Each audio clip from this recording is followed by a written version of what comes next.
अस्सलाम वालेकुम दोस्तों, उम्मीद है आप सब खैरियत से होंगे। मेरा नाम है मोहम्मद मुगीस इजाज़। आज हम फर्स्ट ईयर बायोलॉजी का फर्स्ट चैप्टर यानी कि इंट्रोडक्शन टू बायोलॉजी का फर्स्ट टॉपिक यानी कि biology and some major fields of specialization को डिस्कस करेंगे। दोस्तों, अगर आप इस चैनल पर नए हैं और अभी तक आपने इस चैनल को सब्सक्राइब नहीं किया तो जल्दी से इस चैनल को सब्सक्राइब करें और बेल आइकन को प्रेस करें ताकि हमारी नई आने वाली वीडियोस के नोटिफिकेशन आप तक पहुंचते रहें। तो चलते हैं आज की वीडियो की तरफ यानी कि biology and some major fields of specializations की तरफ। सबसे पहले हम बायोलॉजी को देखेंगे। लफ्ज़ बायोलॉजी ग्रीक ज़ुबान के दो अल्फाज से अखज़ किया गया है। पहला लफ्ज़ है बायोस जिसके मीनिंग है लाइफ यानी कि ज़िंदगी, और दूसरा लफ्ज़ है लोगोस जिसकी मीनिंग है टू स्टडी यानी कि मुतालिया करना। तो बायोलॉजी की डेफिनेशन होगी टू स्टडी लाइफ यानी कि लाइफ या लिविंग थिंग्स की स्टडी को जब हम डील करेंगे तो हम बायोलॉजी को डील कर रहे होंगे। बायोलॉजी साइंस की एक ब्रांच है और दूसरी साइंसेस की तरह ये भी नेचर यानी कुदरत को समझने के लिए एक रास्ता है। बायोलॉजिस्ट बायोलॉजी में कुदरत के लिविंग पार्ट को डील करते हैं और इसी के साथ उन नॉन लिविंग थिंग्स को डील करते हैं जो लिविंग थिंग्स को किसी भी तरह से अफेक्ट करते हैं। फॉर एग्जांपल, अगर हम वाटर को देखें तो ये एक नॉन लिविंग थिंग है। वाटर ऑलमोस्ट तमाम लिविंग थिंग्स के सेल्स में 65 टू 89% वेरी करता है। तो वाटर इनमें अहम किरदार अदा करता है। इसलिए जब हम वाटर को स्टडी करेंगे तब भी हम बायोलॉजी को डील कर रहे होंगे। अब हम बढ़ते हैं बायोलॉजी एंड लाइफ की तरफ। दोस्तों, लाइफ को डिफाइन करना बहुत ही मुश्किल है। लाइफ के कुछ ऐसे एस्पेक्ट्स भी हैं जो बायोलॉजी की साइंस की वुसअत से भी परे हैं, यानी कि बायोलॉजी कुछ क्वेश्चंस के आंसर्स भी नहीं दे सकती। For example, what is the meaning of life, और इसी के साथ why should there be life. ये ऐसे क्वेश्चंस हैं जो बायोलॉजिस्ट आम तौर पर फिलासफर्स और थियोलॉजियंस के लिए छोड़ देते हैं। बायोलॉजिस्ट ख़ास तौर पर उस मैटर के साथ डील करते हैं जो इस चीज़ से रिलेट करता हो कि ज़िंदगी किस तरह वर्क करती है, यानी कि उस ज़िंदगी के वर्क करने में जो मैटर अपना किरदार अदा करते हैं उनके साथ बायोलॉजिस्ट बायोलॉजी में डील करते हैं। दोस्तों, लाइफ एक बायोलॉजिस्ट के लिए ऐसी खुसूसियात का एक सेट है जो लिविंग ऑर्गेनिज्म को non living objects including dead organisms से डिस्टिंग्विश करती हैं। दोस्तों, लिविंग ऑर्गेनिजम्स हाईली ऑर्गेनाइज्ड होते हैं और कम्प्लेक्स एंटिटीज़ कहलाते हैं। अब हाईली ऑर्गेनाइज्ड का क्या मतलब है, इसको हम इस तरह समझ सकते हैं कि अगर हम सोचें कि एक ऑर्गेनिज्म जब दौड़ रहा होता है तो उसमें ऑलमोस्ट उसके तमाम पार्ट्स अपना अपना किरदार अदा कर रहे होते हैं। फॉर एग्जांपल, हमारा ब्रेन उस बॉडी के रनिंग में पोजीशन को मेंटेन करता है। इसके अलावा उसका ब्रेन उसके तमाम बॉडी पार्ट्स के साथ कोऑर्डिनेशन में अपना किरदार अदा कर रहा होता है। इसके अलावा अगर हम हार्ट को देखें तो वो उस वक्त बॉडी के तमाम सेल्स की ऑक्सीजनेशन में अपना किरदार अदा कर रहा होता है। अब हम देखते हैं कि कम्प्लेक्स एंटिटीज़ किस तरह कहलाते हैं। दोस्तों, अगर हम सोचें कि जब हम किसी भी गर्म चीज़ पर हाथ लगाते हैं तो उसी वक्त अपना हाथ पीछे हटा लेते हैं। उस वक्त क्या होता है कि हमारे जो सेंसरी रिसेप्टर्स हैं वो सेंसरी न्यूरॉन को इन्फॉर्म करते हैं और सेंसरी न्यूरॉन मैसेज लेकर इंटर न्यूरॉन के पास जाते हैं स्पाइनल कॉर्ड में। इंटर न्यूरॉन दो काम करता है। पहला काम क्या करता है कि वो मोटर न्यूरॉन को वो मैसेज देता है जो वो सेंसरी न्यूरॉन से लेता है, और मोटर न्यूरॉन को कहता है कि वो इफेक्टर्स को जाकर कहे कि वो मसल्स को कॉन्ट्रैक्ट करवाएं। और इसके अलावा इंटरन्यूरॉन एक और काम करता है कि ब्रेन को भी इन्फॉर्म करता है डेंजर के बारे में। तो ये एक कम्प्लेक्स मैकेनिज्म है, ये एक रिफ्लेक्स एक्शन है, इसलिए हम लिविंग ऑर्गेनिज्म को कम्प्लेक्स एंटिटीज भी कहते हैं। दोस्तों, जिन खुसूसियात के सेट का जिक्र किया है मैंने, उसकी पहली खुसूसियत ये है कि लिविंग ऑर्गेनिज्म एक या उससे ज़्यादा सेल्स पर मुश्तमिल होते हैं। फॉर एग्जांपल बैक्टीरिया एक सेल पर मुश्तमिल होता है, और अगर हम एनिमल्स को देखें या प्लांट्स को देखें तो ये करोड़ों खरबों सेल्स पर मुश्तमिल होते हैं। इसके अलावा दूसरी खुसूसियत ये है कि लिविंग ऑर्गेनिजम्स की खुसूसियात में जेनेटिक प्रोग्राम होता है, यानी कि वो जेनेटिक प्रोग्राम उनकी खुसूसियात को पेरेंट्स से ऑफस्प्रिंग में मुंतकिल करने में अपना किरदार अदा करता है। इसके अलावा तीसरी खुसूसियत ये है कि लिविंग ऑर्गेनिज्म एनर्जी को हासिल करने और उसको इस्तेमाल भी कर सकते हैं। चौथी खुसूसियत ये है कि लिविंग ऑर्गेनिज्म बहुत सारे केमिकल रिएक्शंस को अमल में लाते हैं और उनको काबू में भी ला सकते हैं।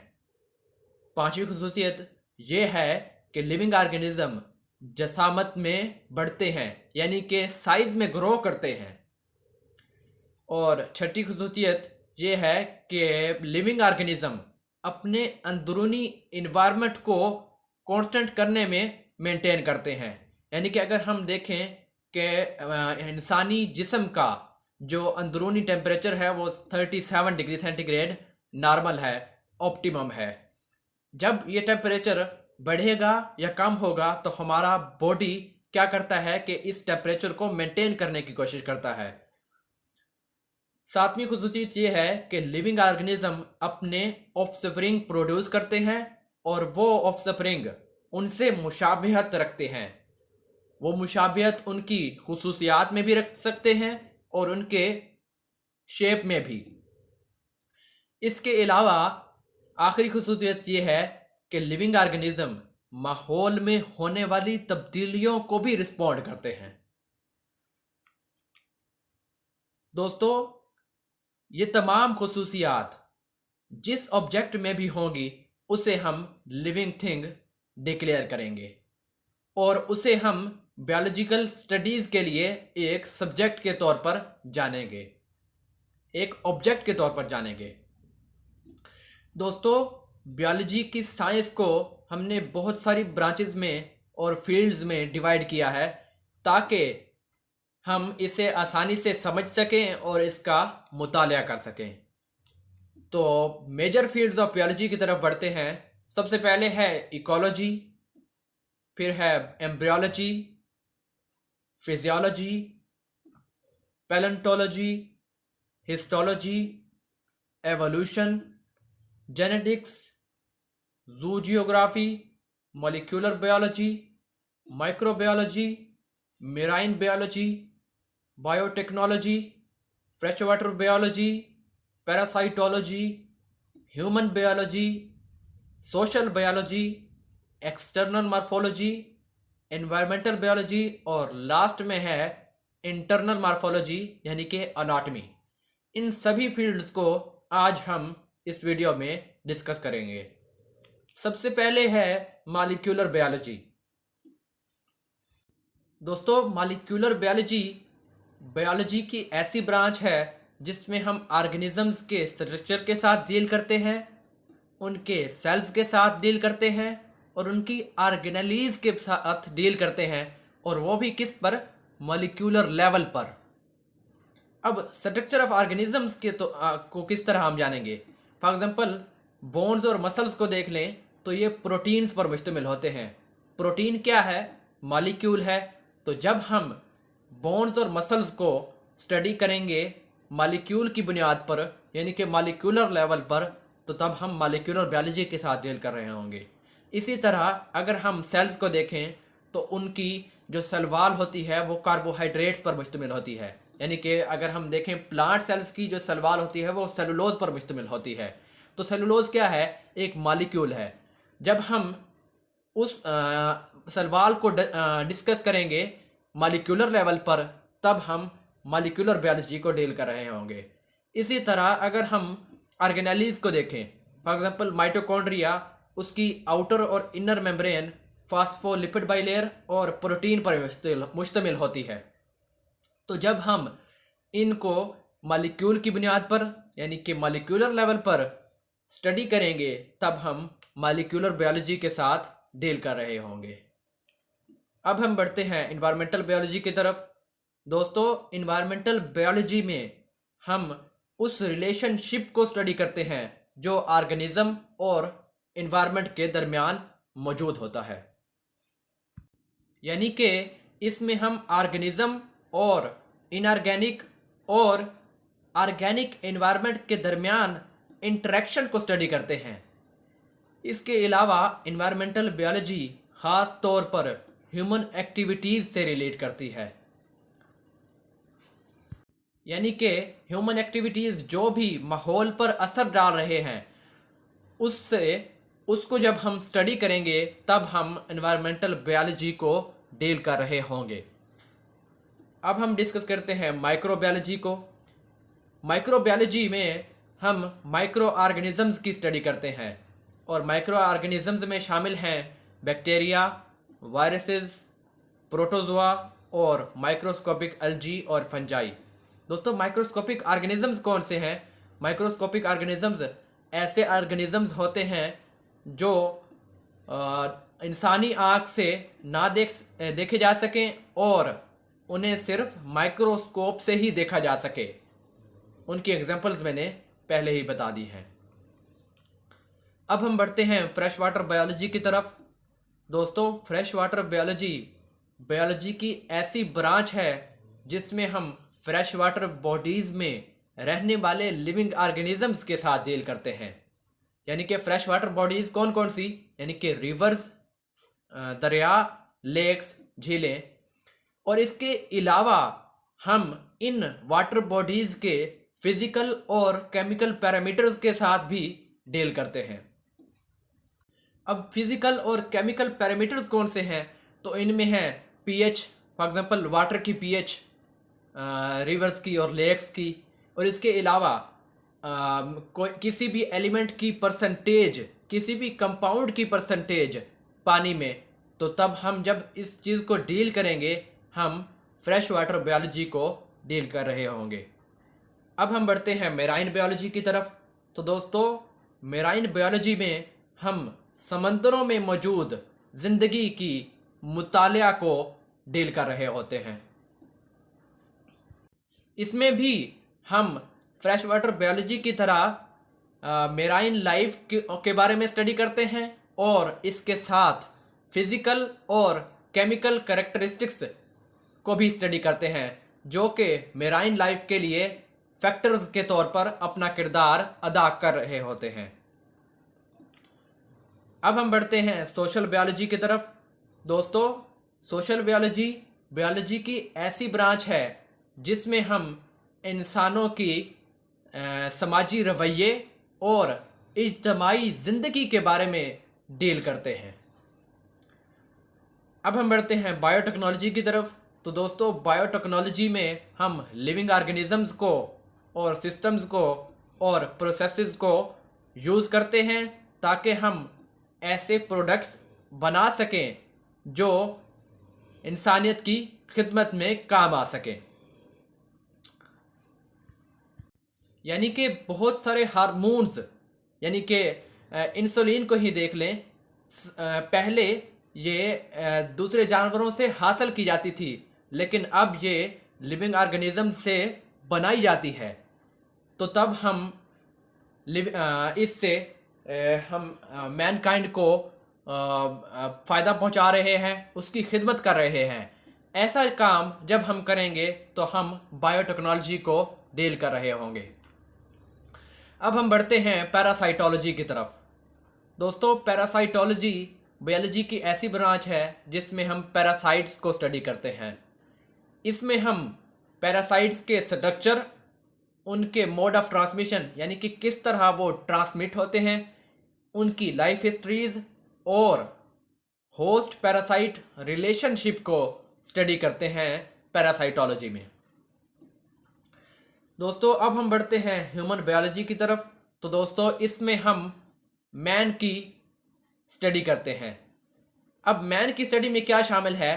इसमें शामिल है फॉर्म और स्ट्रक्चर, उसका फंक्शन, हिस्टोलॉजी यानी कि बायोलॉजिकल टिश्यूज़ के इंटरनल स्ट्रक्चर की स्टडी, इसके अलावा इंटरनल स्ट्रक्चर और एक्सटर्नल स्ट्रक्चर यानी कि मॉर्फोलॉजी, इसके अलावा इंसान में होने वाली जो एवोल्यूशन है उसके बारे में, इसके अलावा जेनेटिक्स के बारे में, सेल के प्रोसेसेस के बारे में, और इंसान और उसके एनवायरनमेंट के दरमियान जो रिलेशनशिप है उसकी स्टडी को जब हम डील कर रहे होते हैं तो हम ह्यूमन बायोलॉजी को डील करेंगे। अब हम बढ़ते हैं फिजियोलॉजी की तरफ। तो दोस्तों फिजियोलॉजी में हम लिविंग ऑर्गेनिज्म और उनके जो पार्ट्स हैं उनके नॉर्मल फंक्शंस और मैकेनिज्म्स के साथ डील करते हैं। कोई भी प्रोसेस हो सकता है, कोई भी फंक्शन हो सकता है, कोई भी मैकेनिज्म हो सकता है लिविंग ऑर्गेनिज्म का और उनके पार्ट्स का।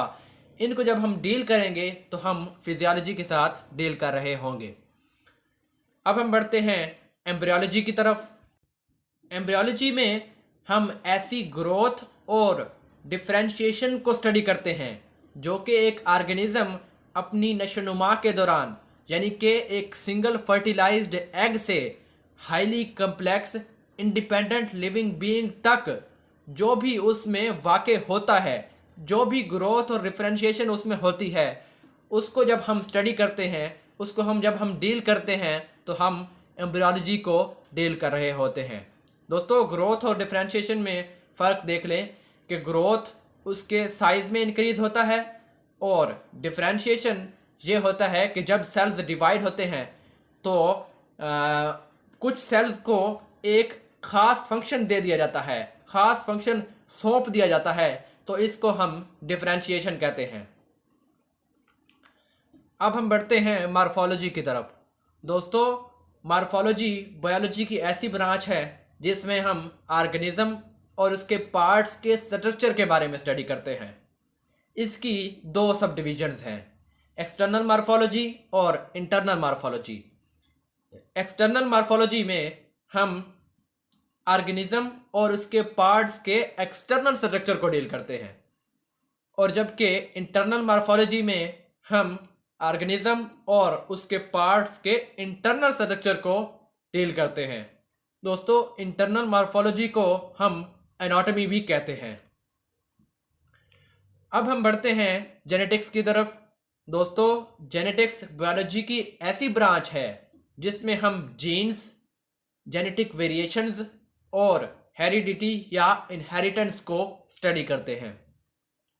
अब इसमें हम जानते हैं कि जीन्स क्या है, बायोलॉजिकल इंफॉर्मेशन के बेसिक यूनिट्स हैं, और जेनेटिक वेरिएशंस के बारे में हम जानते हैं कि क्रॉसिंग ओवर जेनेटिक वेरिएशन में किरदार अदा करती है। और इसके अलावा हम ये जानते हैं कि किस तरह पेरेंट्स से ऑफस्प्रिंग में कैरेक्टरिस्टिक उनकी मुंतकिल होती हैं। तो जब हम इन सब चीज़ों को डील कर रहे होंगे तो तब हम जेनेटिक्स को डील करेंगे। अब हम बढ़ते हैं पैलेंटोलॉजी की तरफ। तो दोस्तों पैलेंटोलॉजी बायोलॉजी की ऐसी ब्रांच है जिसमें हम ऑर्गेनिजम्स को क्लासिफाई करने के लिए और उन ऑर्गेनिजम्स के एक दूसरे के दरमियान और उन ऑर्गेनिज्म के और इन्वायरमेंट के दरमियान जो इंटरेक्शन है उनको स्टडी करने के लिए जब हम फॉसिल्स की स्टडी करते हैं तब हम पैलेंटोलॉजी को डील करते हैं। फॉर एग्जांपल अगर हमने किसी भी ऑर्गेनिज्म को क्लासीफाई करना है तो तब हम क्या करेंगे, फॉसिल्स की स्टडी करेंगे। इसी तरह अगर हमने ऑर्गेनिजम्स के एक दूसरे के दरमियान या उन ऑर्गेनिजम्स के और उसके इन्वायरमेंट के दरमियान अगर इंटरेक्शन को स्टडी करना है तो तब भी हम उनके फॉसिल्स को स्टडी करेंगे, यानी कि पैलेंटोलॉजी को डील करेंगे। अब हम बढ़ते हैं एवोल्यूशन की तरफ। तो दोस्तों एवोल्यूशन में हम सिंपल ऑर्गेनिजम्स से कम्प्लेक्स ऑर्गेनिज्म की फॉर्मेशन को स्टडी करते हैं, और वो भी कब, जब वो ग्रेजुअल चेंज के तौर पर, ग्रेजुअल चेंज के ज़रिए कम्प्लेक्स ऑर्गेनिजम्स बने। अब हम बढ़ते हैं हिस्टोलॉजी की तरफ। दोस्तों, हिस्टोलॉजी बायोलॉजी की ऐसी ब्रांच है जिसमें हम बायोलॉजिकल टिश्यूज़ की माइक्रोस्कोपिक अनाटमी को स्टडी करते हैं। अब माइक्रोस्कोपिक अनाटमी से क्या मुराद है? अनाटमी को हम जानते हैं कि इंटरनल स्ट्रक्चर की स्टडी को हम अनाटमी कहते हैं। तो हिस्टोलॉजी को हम इस तरह समझ सकते हैं कि बायोलॉजिकल टिश्यूज़ के इंटरनल स्ट्रक्चर की, और वो भी माइक्रोस्कोपिक स्टडी को हम हिस्टोलॉजी कहते हैं। अब हम बढ़ते हैं जू जियोग्राफी की तरफ। तो दोस्तों, जू जियोग्राफी जूलॉजी की एक ब्रांच है जिसमें हम एनिमल की स्पीशीज़ की जोग्राफियाई तकसीम के बारे में स्टडी करते हैं, यानी कि हम जानते हैं कि ये स्पीशीज़ क्या इस जोग्राफियाई जगह पर मौजूद है या नहीं है। दोस्तों, आज के लिए इतना काफ़ी है। Thank you. अल्लाह हाफिज़।